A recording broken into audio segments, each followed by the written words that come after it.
The Tom Woods Show, episode 899. Prepare to set fire to the index card of allowable opinion. Your daily dose of liberty education starts here. The Tom Woods Show. If your homeschool program is making you crazy and running you ragged, don't wait till next term to fix it. Check out the self-taught Ron Paul curriculum right now. Plus, get $160 worth of free bonuses when you join through my link, ronpaulhomeschool.com. Hi, everybody. Tom Woods here. An overdue episode on the Armenian Genocide, which we're going to learn about today. We're talking about a period from 1915 to 1918 and stretching as late as 1923 that involved about 1.5 million Armenians perishing at the hands of the Ottoman Turks. We're going to get into the details here today with Dr. Rouben Adalian, who holds a Ph.D. in history from UCLA. He is the director of the Armenian National Institute in Washington, D.C. In 1993, he completed a project to document the Armenian Genocide in the United States National Archives. And in 1994, the accompanying 476-page Guide to the Armenian Genocide in the U.S. Archives 1915 to 1918 was published. Dr. Adalian has taught at a number of universities, including George Washington University, Georgetown University, and the School of Advanced International Studies at Johns Hopkins University. He's the author of numerous books, including From Humanism to Rationalism, Armenian Scholarship in the 19th Century, Historical Dictionary of Armenia. He's the author or editor of numerous works, including the Historical Dictionary of Armenia. He's written a great deal about the Armenian Genocide in a great many works on genocide. Dr. Adalian, welcome to the show. Thank you very much. There's a lot to talk about here. And in fact, in preparing for this episode, I learned a lot more about the Armenian Genocide than I had known before. My grandmother, by the way, who died probably 15 or so years ago, she was a lifelong Democrat, except when it came to Bob Dole, because she was a single-issue voter, and her one issue was the Armenians. And Bob Dole was sound on the Armenians, so she was happy to vote for Bob Dole. So I come from a family that is very, very keenly interested in this subject. I'd like to begin with explaining to us the position of the Armenians within the Ottoman Empire. Presumably there must have been a period of time when they lived more or less peacefully, and then in the late 19th century, massacres break out. Describe that scene for us. You're quite right. The Ottoman Empire existed for about 600 years. The Armenians were one of the conquered peoples, ruled by the Ottoman Turks. So obviously, once the era of the conquest had ended and peace had been established, you could argue that you have a few centuries of peace, except the difference being, unlike many other empires, this was an Islamic empire and the Armenians were Christians. So there was an automatic structural issue where Islamic law prevailed, Islamic customs prevailed, and the Christians were a second-class minority, and the Armenians were not the only Christian minorities in the Ottoman Empire, Greeks, Bulgarians, Romanians, many others. But by the end of the 19th century, as you note, the Ottoman Empire had shrunk down, the Balkan areas had broken away. Effectively, virtually all of the Christian peoples had gained their independence, with the exception of the Armenians who were living in our historic Armenia, which is today Anatolia or easternmost Anatolia. And how many of them were there? There were 2 million or 2.1 million, somewhere in that in that range, possibly about 10% of the population of the Ottoman Empire, which still stretched from the Constantinople on down to Arabia. Okay. So what changes that from 1894 to 1896, you get open massacres occurring right in front of the general public? It has much to do with the man running the empire at the time. The Sultan, who became known as the Red Sultan, decided to repress the Armenian population. They were a group that was advancing economically. This was the era of modernization. Armenians were reaching out to Europe. Americans were reaching out to the Armenians. Tremendous development in education. American missionaries had arrived some 50, 60 years earlier, and Armenians had taken very quickly to adapting to modern ways. And so they were progressing economically very rapidly. At the same time, obviously, they were becoming more articulate about the oppression that great masses of them were enduring. The Sultan ruling autocratically, effectively, the only man with power in the state, decided that he's going to contain this issue once and for all. So he thought by authorizing a whole series of massacres that spread out across virtually all of Anatolia and resulted in the death of 100,000 to possibly 300,000 Armenians. And that's not all. So there were the massacres, and there was what's known as the genocide. So we had the 1890. Then wasn't there another massacre like in 1909? Am I misremembering that? No, you're absolutely correct. The Young Turks were a radical group that actually overthrew the Sultan because they thought he was not modernizing Turkey fast enough.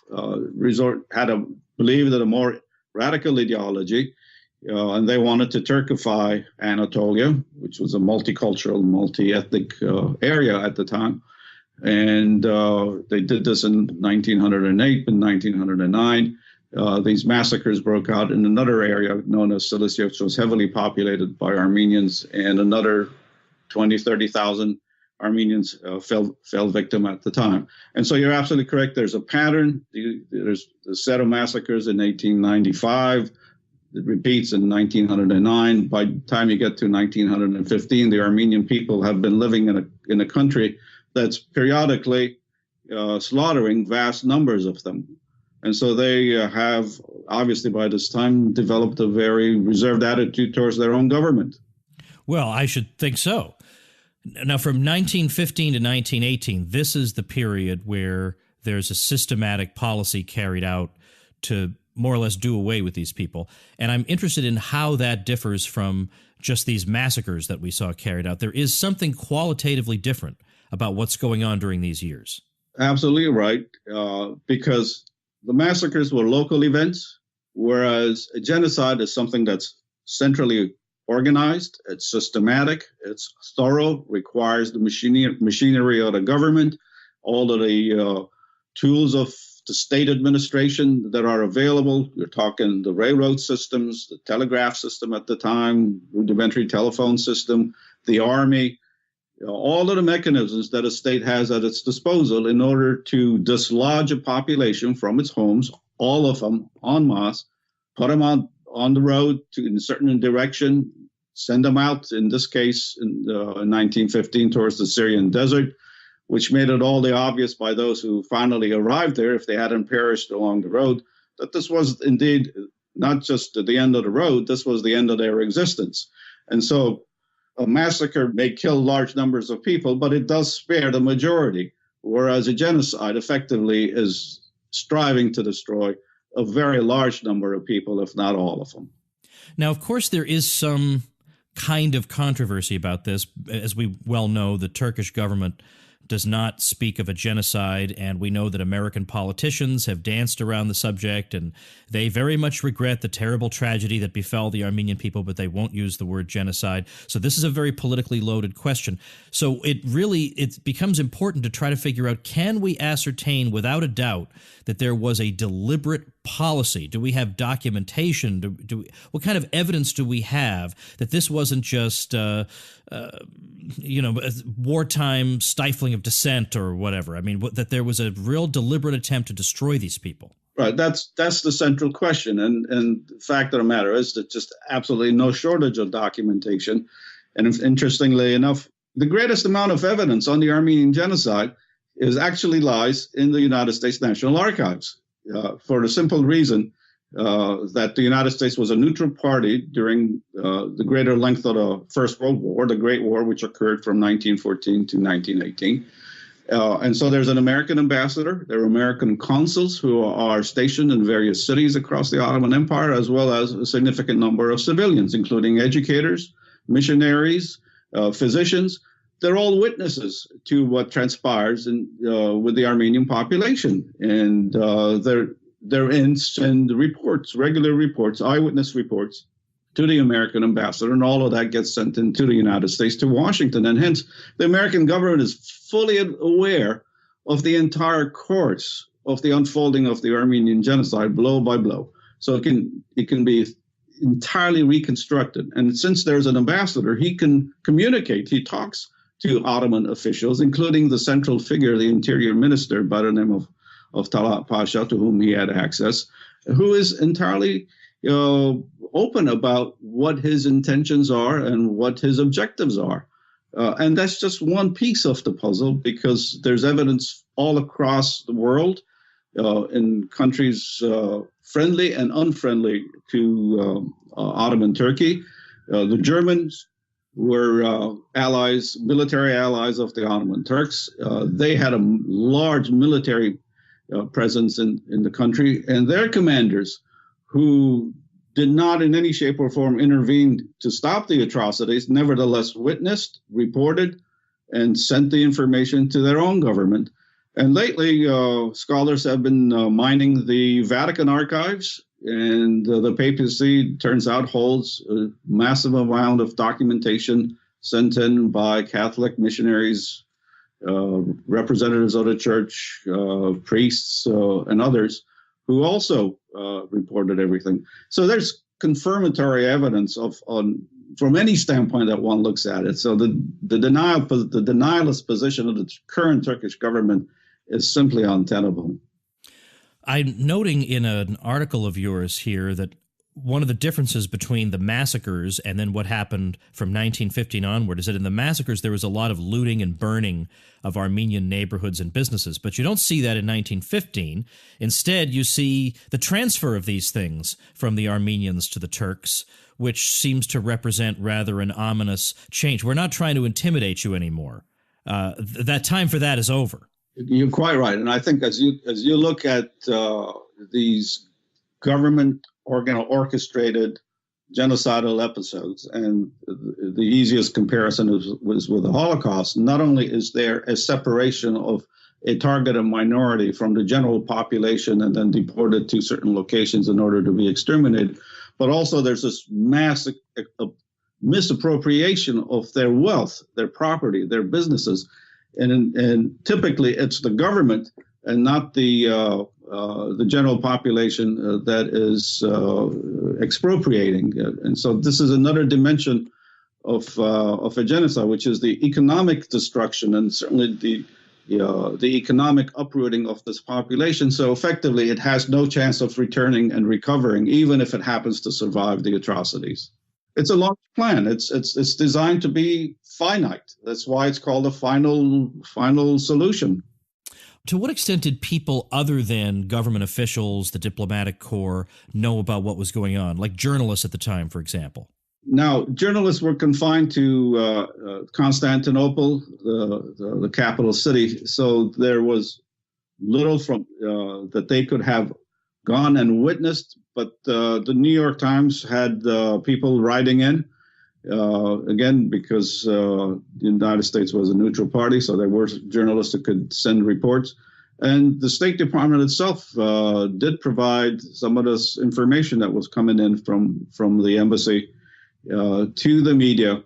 And it's on account of that there was actually a sizable effort undertaken in the United States, which ended up being called the Near East Relief Organization, ultimately chartered by Congress, in order to raise funds specifically to save the remaining survivors, to get them food, resources, whatever the U.S. was able to channel through the embassy and its consulates. And these men were truly heroic. They're little known. Their names have been forgotten. Perhaps only Ambassador Henry Morgenthau is remembered best. But every one of them just went out of their way to do their utmost to save as many Armenians as possible. And of course, after the war, a large number of American volunteers joined this organization called Near East Relief and went overseas, went to Turkey and the Syrian desert, and literally retrieved the remaining survivors and brought them into towns and cities and began to rehabilitate them. What are the estimates of the number of people who were killed in this way? 2 million or so, population 1.5 million are estimated to have perished in the course of the years from 1915 to say about 1923.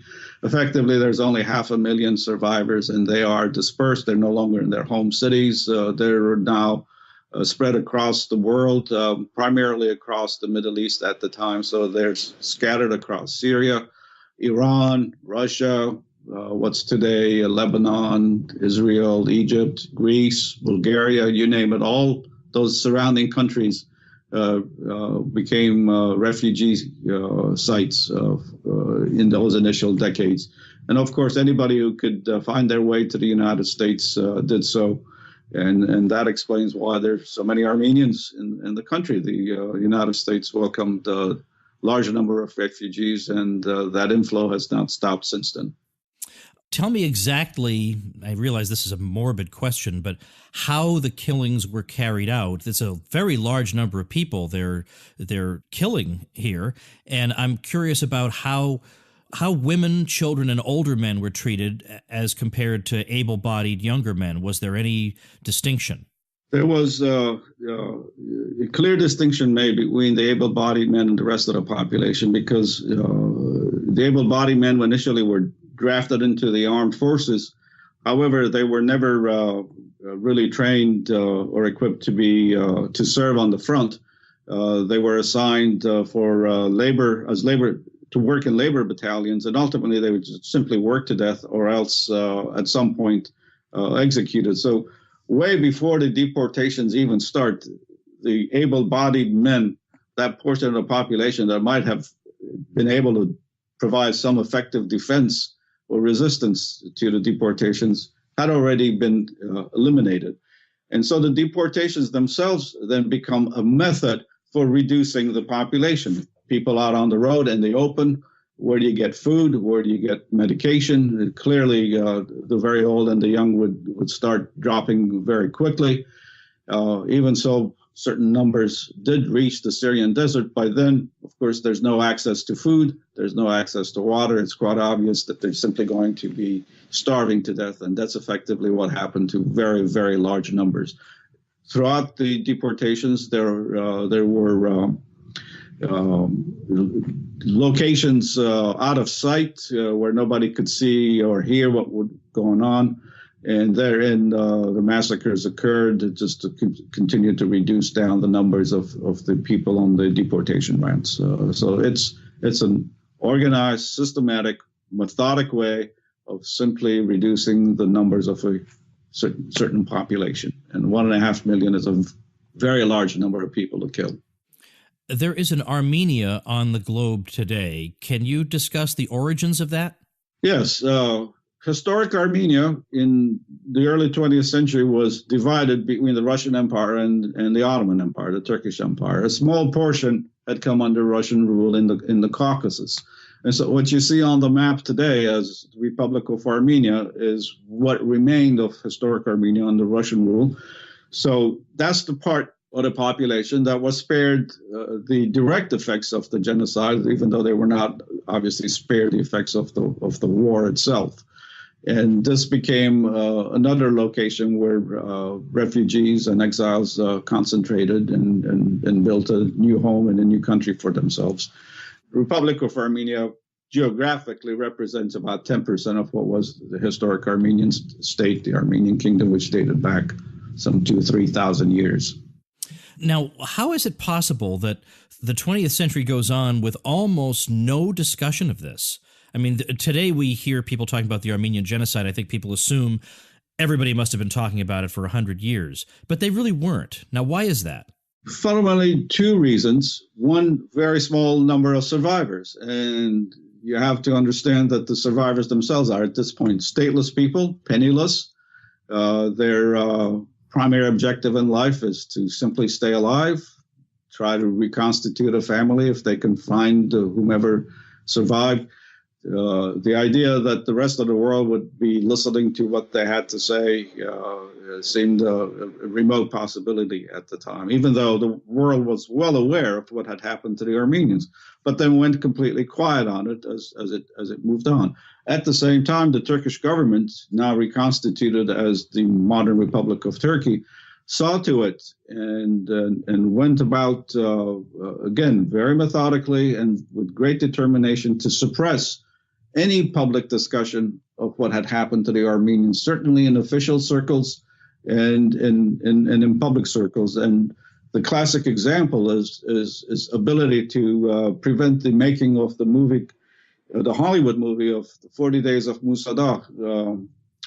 A very popular book had been written by that title by a European author, and Hollywood had bought the film rights. They had announced that they were going to make the film, but Turkey intervened, and through State Department pressure, the film wasn't made. And this is just, as I said, a best known example of actually containing and preventing the discussion of the Armenian genocide. And they succeeded in doing so for about 50 years or so. It's only since the 1960s and the 70s that the subject of the Armenians has come to public attention again. And that's because it's not the survivors anymore. It's the descendants, the children and the grandchildren of the survivors who have settled in countries all around the world who began to raise the issue of what is the world's response? Where is the point of justice to committing so many crimes that have gone unpunished, unaddressed? Okay, so that leads me to the next question. Describe for me what's been going on in the U.S. government in terms of statements by U.S. presidents about this.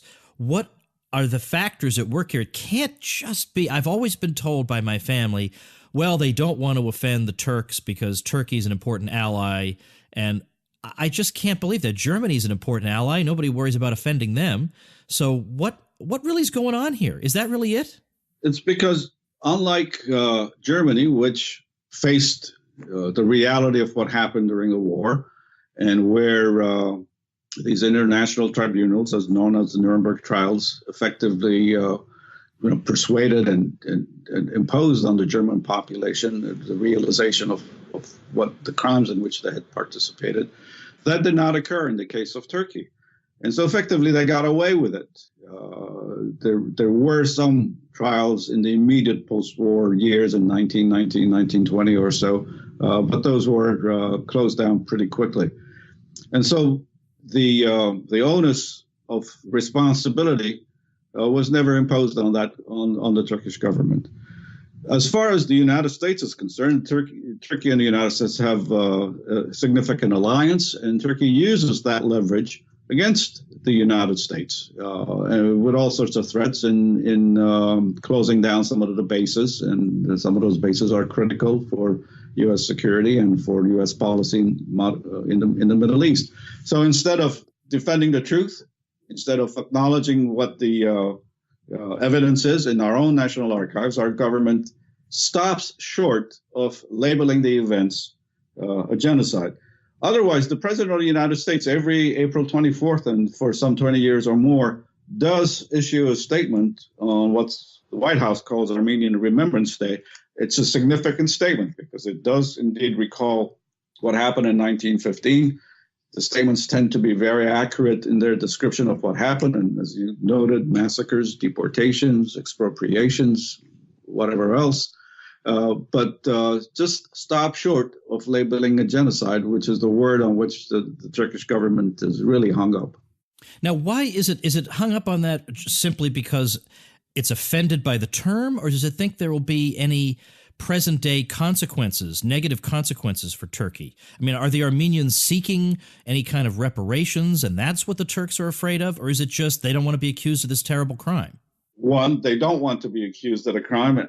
And second, they do understand that if there is confirmation by the United States that indeed what happened in 1915 is a genocide, then there would be repercussions or considerations to be taken into account, at which point is, what do you do?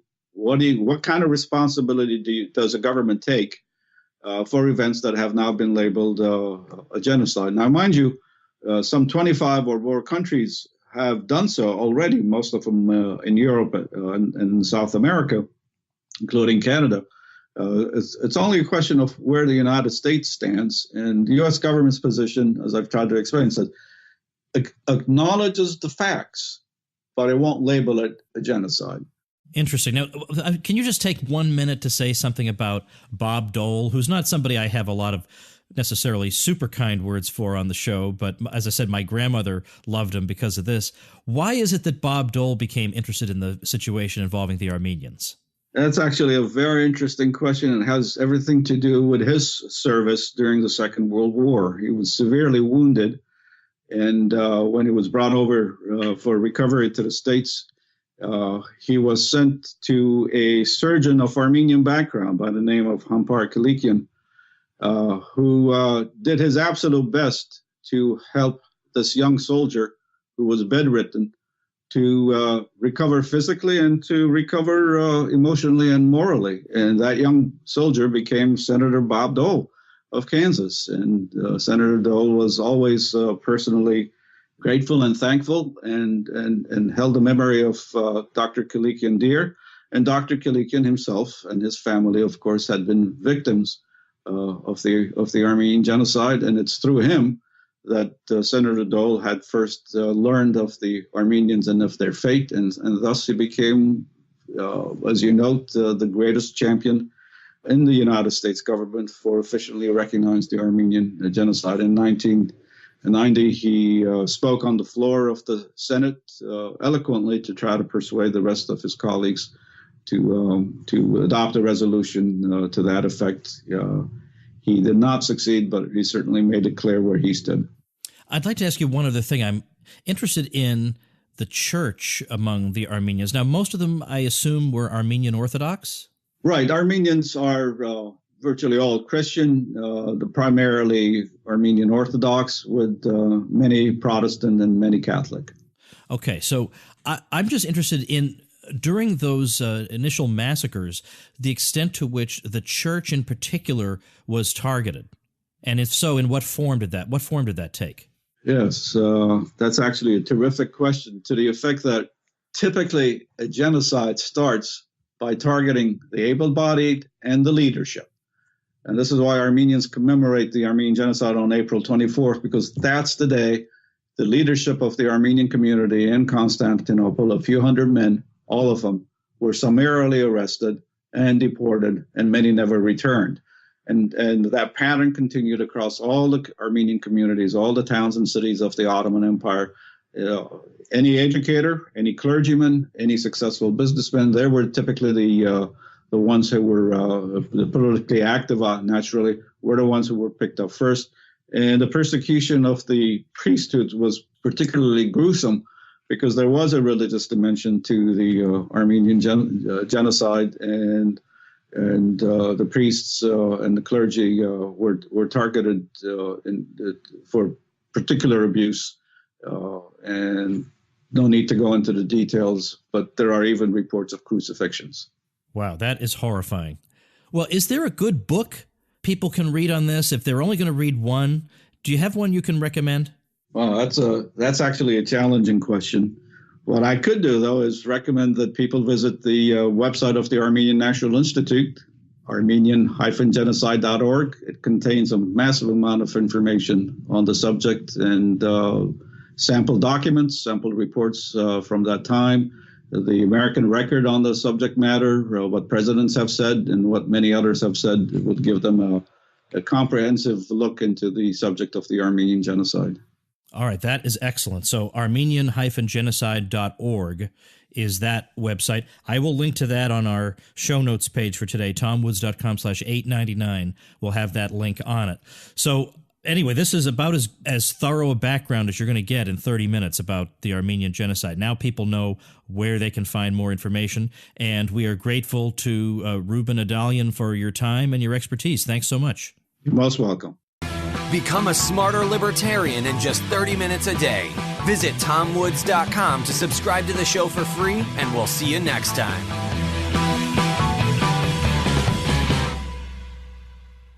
The Tom Woods Show, episode 884. Prepare to set fire to the index card of allowable opinion. Your daily dose of liberty education starts here. The Tom Woods Show. Hi, everybody. Tom Woods here. It's 100 years to the day since the U.S. House of Representatives voted to go to war against Germany, and that launched U.S. involvement in World War I. That was 2 days after the Senate voted to declare war, so it's early April 1917, so 100 years have passed, and I thought that was a good time to bring back our old friend Hunt Tooley to talk about this. Hunt is the author of the book you must read on this subject called The Great War, Western Front and Home Front. Hunt holds a Ph.D. in history from the University of Virginia, and he is a professor of history and chairman of the history department at Austin College in Sherman, Texas. Hunt, welcome back to the show. Hi, Tom. Great to be here. Thanks.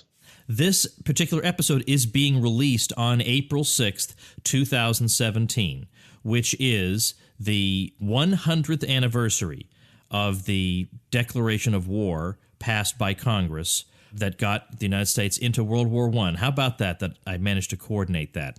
I knew it was April sometime. I got you on here. Very good. Yeah. It's very interesting. And of course, it's how quaint it is that there was a declaration of war and they followed the steps and all that. I want to tell people I'm a big fan of your book, The Great War. So before we get into this, let's make sure everybody understands. So this year, 1917, or 2017, it's the 100th anniversary from 1917. 2017 is the year of World War I studies for Americans, because it's 100 years since this really momentous decision. A lot of people are going to be commenting on it, thinking about it, and you're going to wish you knew more about it. So you should read, if you're thinking of all the zillions of books on the war, which one should I read? You should read The Great War by Hunt Tooley, published by Palgrave Macmillan, good publisher, but also, and it's a book by Palgrave Macmillan that also cites Murray Rothbard. So there's something unique about this. And I would just say, I'm just going to be perfectly blunt about this, Hunt. If you're not reading this book in 2017, you're a schmuck. All right? You should read The Great War.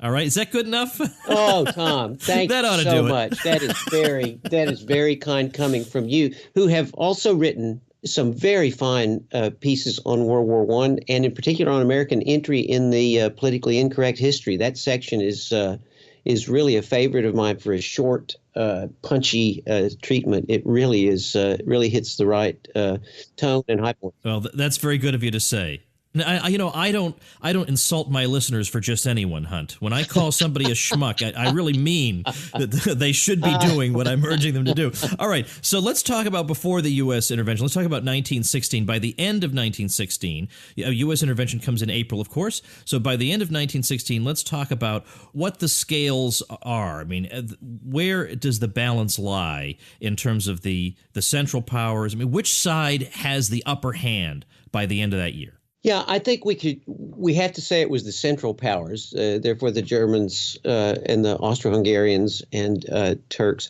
This is a very important topic, and a lot of recent historians have discussed the military pros and cons. It was the year, remember, of all the huge 1916 battles, the battle at Verdun, the Battle of the Somme, the naval battle of Jutland, the Brusilov offensive in Russia. And to tell you the truth, this war had exhausted both sides by the end of 1916.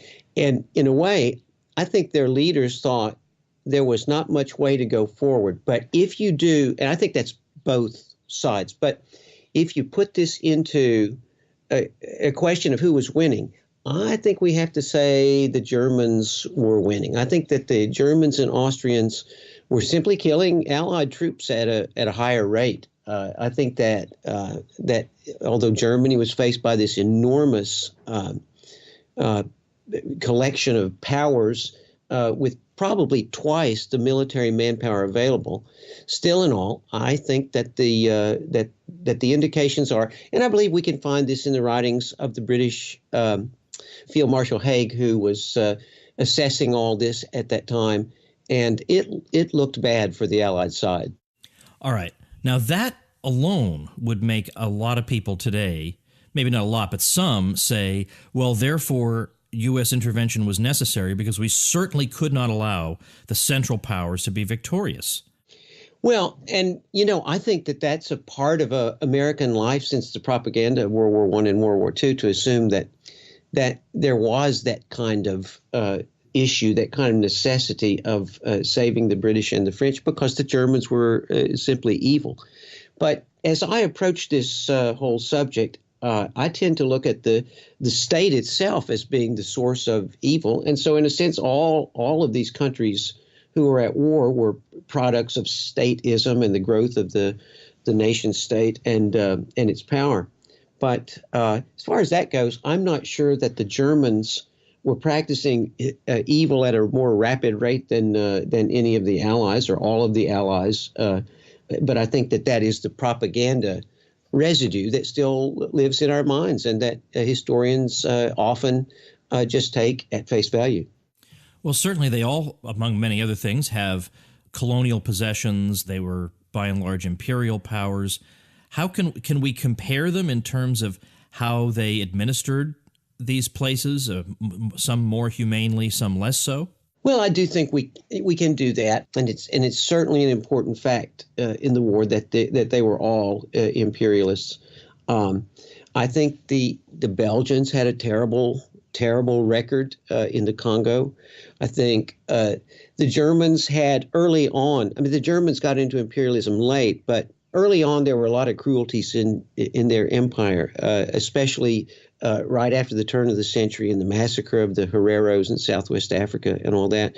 But it's also true that the Germans did a self-investigation and tried to clean up their empire a little. Still, on balance, if you had given me the choice of being under the empire of the Germans or the Belgians, I think I would, or the British, I think I would have chosen the British pretty much instantaneously. You're saying you would have chosen the British?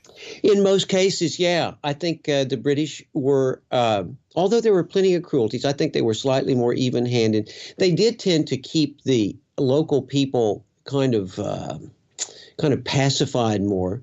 But I believe, I think on that score, I'd give Britain a B minus and the Germans a C plus and the Belgians, I'd have to give them a D. Okay, let's say something before we get into Woodrow Wilson, something about the Fisher thesis, because, of course, when you get into World War I, there's controversy about who really is most to blame. And just in case there are people who don't know about this, initially it was fashionable, certainly in among the Allied powers, to say that it was the Germans. And then, of course, with the Treaty of Versailles, it was exclusively the Germans. They bear the responsibility. And then in the 1920s, the revisionist historians thought of it as a task that they were performing for the sake of world peace to try to show this was a lot of propaganda. Yes. That, look, we're all to blame, and there are a lot of different countries to blame. Somebody like Harry Elmer Barnes even said that the Germans might even be the least to blame. That's well, true. Then the pendulum swung way back with the Fisher thesis in the 1960s, and I'm curious to know your thoughts about it and where you feel like the profession stands today on that question.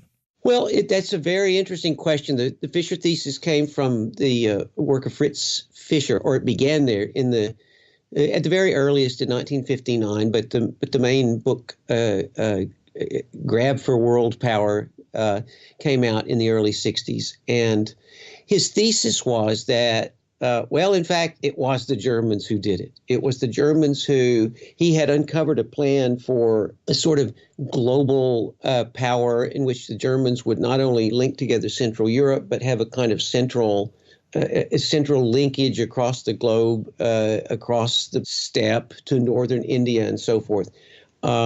This was called the September Program, and this then made him think, well, it's the Germans who are at fault, and he wrote two different books to demonstrate that.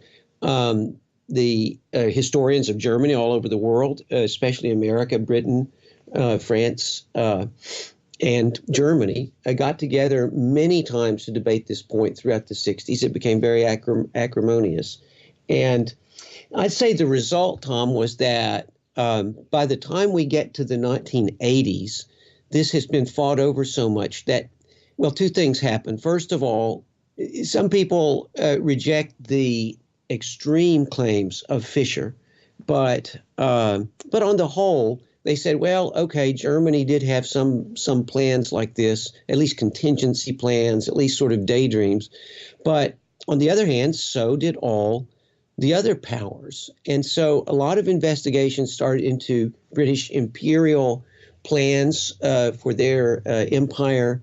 I mean, they already had one, right? They already had world power. And American plans and even French aggressive plans to sort of make world power. So I think the Fisher thesis had some bad results and a few good ones. I mean, it got people talking about this whole issue of, well, why blame if we're going to blame the Germans again, let's look at least at the other powers this time. Indeed. All right. Well, I think the United States, by the time the propaganda made its way through, obviously did come to accept the traditional view. Now, maybe some German Americans might not have accepted that. Who knows? Because they were cowed into silence. Yes, during the that's war, true. Right? Yeah. But okay, but all the same, Woodrow Wilson says we're going to be even-handed. We're going to try to be to have a peace without victory. We're going to be magnanimous. We're not going to be one of these traditional powers of the past. We're going to be unique. We're going to be especially virtuous. So we'll see about how successful he is with that. Yeah. But in terms of getting to the point where Wilson calls for intervention, what is the driving force behind it? Is it really just the submarines? I don't think so, Tom. And there's so much literature on this. It's a great fun for those listeners who are interested in a great historiographical controversy. It is really fun to study this. But even though the results are so tragic, but it's just an enormous topic. I don't think it was just the submarines, although historian Charles Seymour, Wilson's friend, said that it was. I don't think it was just some kind of a big business thing. Here's how I put it together, just very briefly, and try to connect these dots a little bit. I think that Wilson wanted to be a man of peace, but he wanted to be a man of peace who got a trophy for it. I think that his alter ego, the shady Edward Mandell House and Wilson, had big plans for Wilson as a reorganizer of the world. And at first, I think they thought they could play that role once the war started, that they could play that role from the sidelines. Remember Theodore Roosevelt, who Wilson defeated in the 1912 election, who had been obviously president before. He had won the Nobel Peace Prize for a peace treaty at the end of the Russo-Japanese War. And I think they looked at that and many other things and thought, well, Woodrow Wilson is a far greater man. And I think Wilson would have agreed with me on this. Woodrow Wilson is a far greater man than Roosevelt, and we're going to go out and reorganize the world by making peace. But on the other hand, at the same time, through the agency largely of Colonel House, as he was called, and others of his kind, the United States agreed to loan money to the Allies and agreed to become closer and closer. And pretty soon, the linkage was there on all sides. And I think Wilson at some point shifted. He tells House early in 1915, even before the Lusitania, he tells House, well, I was never sure that we shouldn't intervene in this war anyway. So at the very same time, he's, 3 or 4 weeks later saying, we're too proud to fight. We want, we want to create peace.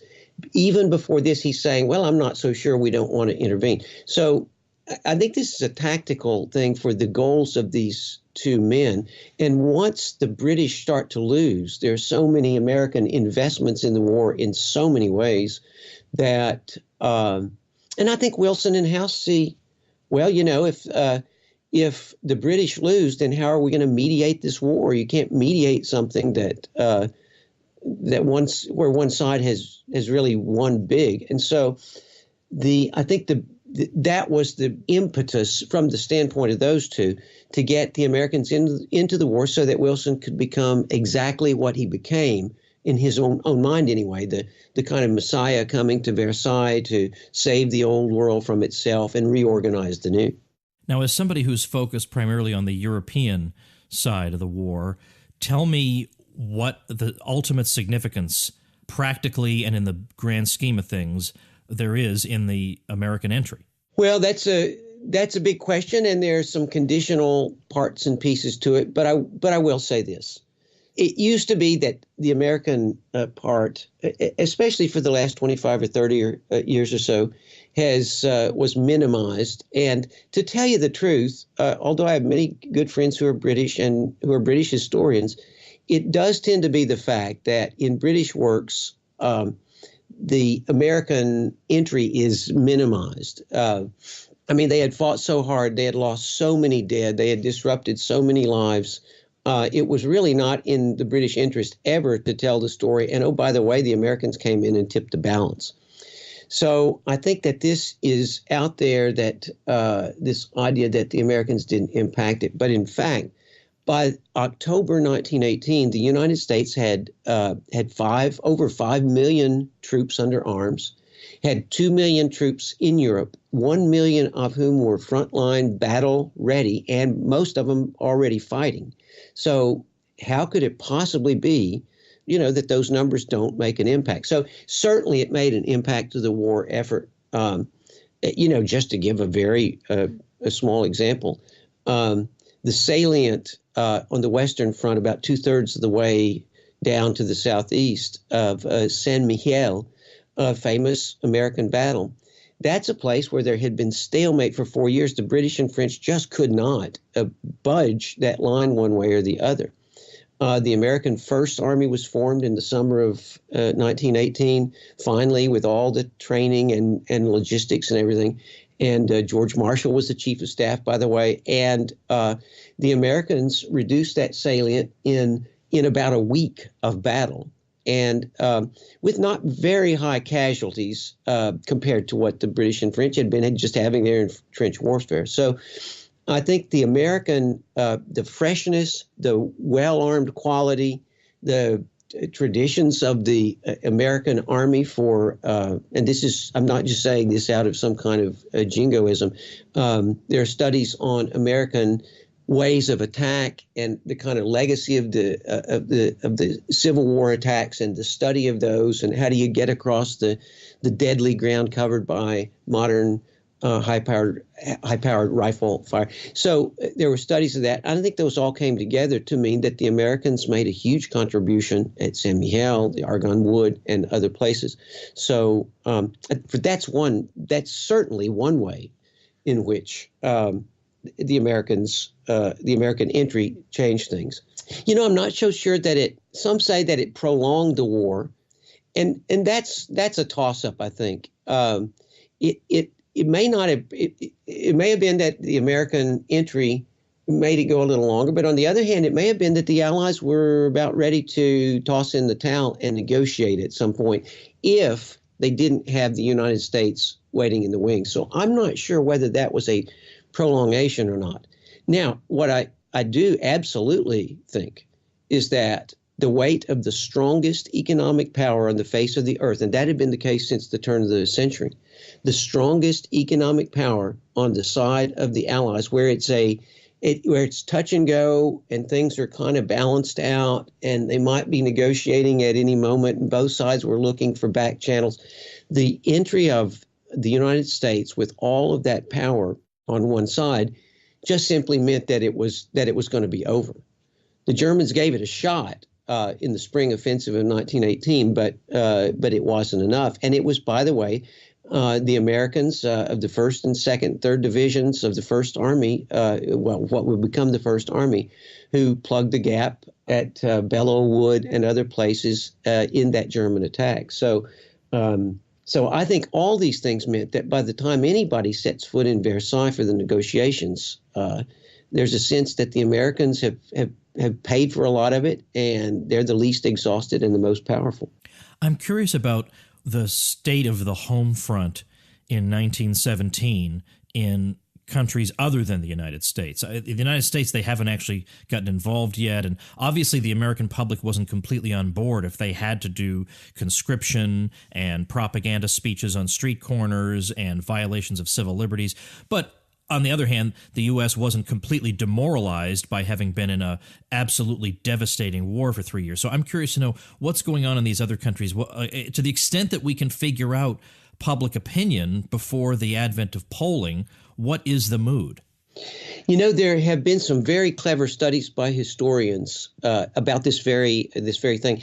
You know, the French government, in fact, got school principals throughout the French school system, which is a kind of, a centralized system.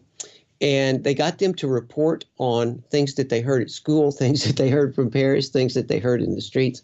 And there's been a couple of books written based on these materials, which are still available in France. And it's pretty fascinating. I mean, there's so many comments. It's hard to, sort of shape those into some idea of how it happened. But it's more or less what you think. I mean, people were getting very, very, very tired of the war year in and year out. And by the end of the war, or the last year of the war in France and more, people were tired of having their relatives killed in this war. I mean, and moreover, of course, there's a huge French mutiny in 1917, in the spring of 1917, just after the United States declared war even.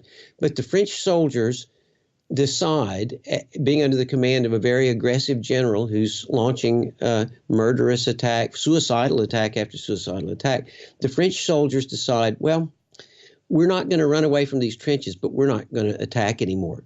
Suicide will not be our policy. And so across maybe half of the French front, maybe a third, but possibly half, French soldiers just said, when they were ordered to attack, they just said no. It was a huge crisis, disabled the French army for months and months for any offensive operations, and hundreds were shot, hundreds were sent to penal colonies and whatnot. So sentiment was pretty bad. You can say the same thing for Austria-Hungary. You can say the same thing for Germany, where people were literally starving to death. It was the grimmest period, even though governments, of course, all governments tried the same thing. They to adopt a happy-go-lucky attitude, smile, smile, smile. I ran across in Berlin, Tom, I ran across a collection of books on wartime nutrition put out by government, their equivalent of the government printing office and so forth. And I remember one in particular was a learned professor of nutrition who was lecturing people in 1917 about how good it was for you not to eat much. Cut down those calories. He said, even below 1,000, you really do better on 800 or 900 calories. Basically the German equivalent of smile, smile, smile. Man, that is so typical. Yep. We'll make a virtue out of grim necessity. Absolutely. Now, I guess I want to know, given that I wanted to just get kind of a bird's eye overview from you today, I'd like to try to have you put on a hat that a lot of people ask historians to put on, which is the alternate course of history hat. Because I'd like you to make the case that the intervention of the U.S. in particular was significant enough that it did, well, I want to know your opinion. Yep. But I'm inclined to think that it did harm. And if you're inclined to think that it did harm and that it set European history on a very bad course, I'd like to know exactly the details of that scenario in your mind. Yeah. Well, I absolutely agree with you. I think it did enormous harm to the world. I mean, for one thing, it created and set up the whole post-war scenario of American financial loans going to Europe, or at least to the defeated to help pay for their reparations going to the old Entente powers trying to pay off their loans, this triangular circulation of money, which then meant that any recession or depression was of necessity going to be a worldwide kind of situation. So what I'm not saying that without that setup based on American international banks in New York, without that setup, things wouldn't have spread around so soon. But the Depression, as many Americans may not know, spread worldwide in 1930. And the big German and Austrian banks crashed. It threw everybody into a depression, and in the case of Germany and probably Britain itself, I mean, this was a much, in many ways, a much deeper kind of depression, partly because they were more urban. So that I think is one very clear kind of consequence. Another consequence is, of course, what happened to the defeated powers. You can only kick people so much when they're down, and I think that the whole process of being defeated and then called guilty in the treaty, and that, of course, came from the Americans. Actually, that whole idea of the war guilt clause was the idea of a young John Foster Dulles. And I think you can only kick a people, a society, so many times, and then they begin to say, well, how do we respond to this? I mean, we all know this happens in society. At some point, you get so many of these sort of burdens that people look for a way out, and Hitler and Mussolini offered people a way out. Of course, the war really allowed the Bolsheviks to, in many ways, to come to power. Although Wilson feared the Bolsheviks. He thought they were, I guess, a rival world organizer, and he didn't want any competition. But that's very much related too. So, I would say in any analysis, you would have to say that the world made a huge turn, and I don't think for the better. I think that making the world safe for democracy, we set up a situation where Europe had dictatorships in all the brand new successor states, the new states created by the Allies by 1930, where dictatorship became a kind of way that replaced monarchy, which had been in many cases authoritarian, but at least kinder and gentler kind of authoritarian. And so, yes, I think there's an enormous a set of enormous waves of impact here that really shaped the century. I think it sets the stage for a lot of the violence that was to come. I'd like to let you go because I promise you only X minutes, but I just got to ask you, do you think what you just said to me is a common view among historians? Is this a view is this a position that a lot of historians have taken a stand on in your experience, and do they tend to hold to our take on it? I think some historians would go a little way down that road. I don't think it's an idea that's completely out of the question. And all historians discuss the financial impact and the movement of creditor status from Britain to America and these kinds of technical things. It's just that I don't think it's a little like historians' view of inflation in the mainstream of history. They just don't think it mattered very much, whereas I think it's a crucial kind of moral issue in a way, as well as an economic issue. But I think they just don't think it matters very much, and don't see that in the long run. And especially, I think the idea that we hammered the Germans and the other defeated powers so much at the end of the war that Hitler and Mussolini came as a result. I think that would tend to be something that's not necessarily rejected, Tom, but just completely off their radar. I mean, the old revisionists thought this way. You think this way. Ralph Raico, our dear friend who is recently departed, thought this way. Robert Higgs thinks this way. So I do know historians in that camp, and I'm very firmly in that camp. I think it's an idea, however, that is perfectly discussable today. And in a way, it might even sell better today than when people tried to represent this truth and sell people on the truth in the 1960s and 70s. Yeah, I'm inclined to think so too, and I bet you could find, good folks on the left. That's not an oxymoron. You can find some, especially on this sort of issue. I think you could get people on board, especially because Wilson, although he was a progressive with a capital P, was not really progressive in the 2017 sense, let's say. So yeah. He has his enemies. And in fact, his stature, I did a recent survey of what historians say about the presidents, and his stature has fallen Like, he's fallen at least 5 or 6 slots just in the past 6 years. My goodness. And I think that's because, unfortunately, I think it's not because of the reason that led to 120,000 deaths. Right. I think it's more that he favored segregation, which, government enforced segregation, which I don't cheer for either, but as far as I know, nobody died from that. Right, so right. It's the usual. It's like with Donald Trump today. I can find 27 things to complain about, and the left is upset that he might want a rapprochement with the Russians. Like they pick the one thing he might be halfway decent on. They focus on that. You can't deal with these people. It's amazing. I want to repeat.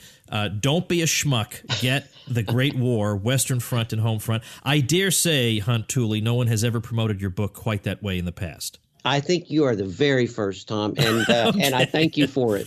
Well, the pleasure is mine. The book is linked at tomwoods.com/884, our show notes page for today. Hunt, thanks as always for your time. Thanks so much, Tom. So for today, I'm simply going to sign off and say, if you've been enjoying the show, consider becoming one of the elite as a supporting listener over at supportinglisteners.com, and I'll see you tomorrow. Become a smarter libertarian in just 30 minutes a day. Visit tomwoods.com to subscribe to the show for free, and we'll see you next time.